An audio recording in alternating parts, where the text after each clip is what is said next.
১৯৪৭ সালে ভারত ভাগ হয়ে পাকিস্তান নামের নতুন একটি রাষ্ট্রের জন্ম হলো।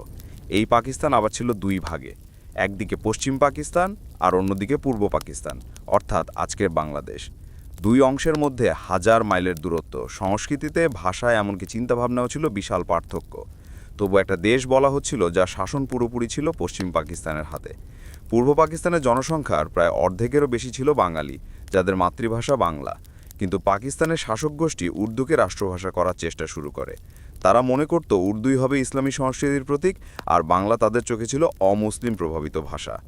এই চিন্তা থেকে শুরু হয় এক গভীর অবিচার, বাঙালির মুখ থেকে বাংলা কেড়ে নেওয়ার ষড়যন্ত্র। ১৯৪৮ সালের মার্চ মাসে পাকিস্তানের গভর্নর জেনারেল মোহাম্মদ আলী জিন্নাহ ঢাকায় এসে প্রকাশ্যে ঘোষণা দিলেন উর্দু হবে পাকিস্তানের একমাত্র রাষ্ট্রভাষা। এই ঘোষণায় গোটা পূর্ব বাংলা জ্বলে উঠল। ঢাকা বিশ্ববিদ্যালয়ের ছাত্ররা, কলেজের তরুণেরা, শিক্ষক, সাংবাদিক, সাহিত্যিক সবাই ক্ষুব্ধ হয়ে উঠল। শুরু হলো প্রথম প্রতিবাদ। ১১ মার্চ ১৯৪৮ সালে ছাত্ররা রাস্তায় নামে স্লোগান তোলে, রাষ্ট্রভাষা বাংলা চাই। পুলিশ লাঠিচার্জ করে, গুলি ছোড়ে, অনেক ছাত্র গ্রেফতার হয়, কিন্তু প্রতিবাদ থামেনি। তখন থেকেই তৈরি হয়েছিল রাষ্ট্রভাষা সংগ্রাম পরিষদ, একদল তরুণ যাদের হৃদয়ে ছিল মাতৃভাষার প্রতি অগাধ ভালোবাসা।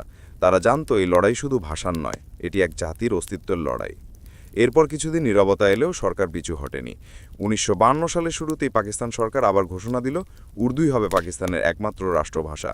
তখন পুরো পূর্ব বাংলা জেগে উঠল। ঢাকা বিশ্ববিদ্যালয় ছিল এই আন্দোলনের কেন্দ্রবিন্দু। ছাত্ররা ঠিক করল ২১ ফেব্রুয়ারি তারা এই অন্যায়ের প্রতিবাদে রাস্তায় নামবে। কিন্তু সরকার আগেই বুঝেছিল আন্দোলনের ভয়াবহতা। তাই ২১ ফেব্রুয়ারির আগে তারা ১৪৪ ধারা জারি করে, অর্থাৎ ৪ জনের বেশি মানুষ একসাথে জড়ো হতে পারবে না। অথচ ছাত্ররা জানতো যদি তারা চুপ করে থাকে তাহলে তাদের ভাষা চিরতরে হারিয়ে যাবে। ২১শে ফেব্রুয়ারি সকালে ঢাকা মেডিকেল কলেজ, বিশ্ববিদ্যালয় ও ইঞ্জিনিয়ারিং কলেজের ছাত্ররা জড়ো হতে থাকে। হাতে প্ল্যাকার্ড, রাষ্ট্রভাষা বাংলা চাই, আমার ভাইয়ের রক্তে রাঙানো ২১শে ফেব্রুয়ারি। তারা প্রতিজ্ঞা করেছিল কিছুই হোক তারা পিছিয়ে যাবে না। পুলিশ প্রথমে হুঁশিয়ারি দেয়, তারপর লাঠিচার্জ শুরু করে। টিয়ার গ্যাসে ঢাকা বিশ্ববিদ্যালয়ের আকাশ অন্ধকার হয়ে যায়। তবুও ছাত্ররা এগিয়ে যায়। তাদের মুখে একটাই কথা, বাংলা আমাদের ভাষা, এটি আমরা রক্ষা করব। অবশেষে বিকেলের দিকে পুলিশ গুলি চালায়।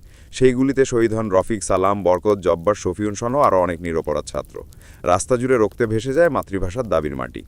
ঢাকা শহর নিস্তব্ধ হয়ে যায়, কিন্তু মানুষের বুকের আগুন জ্বলে ওঠে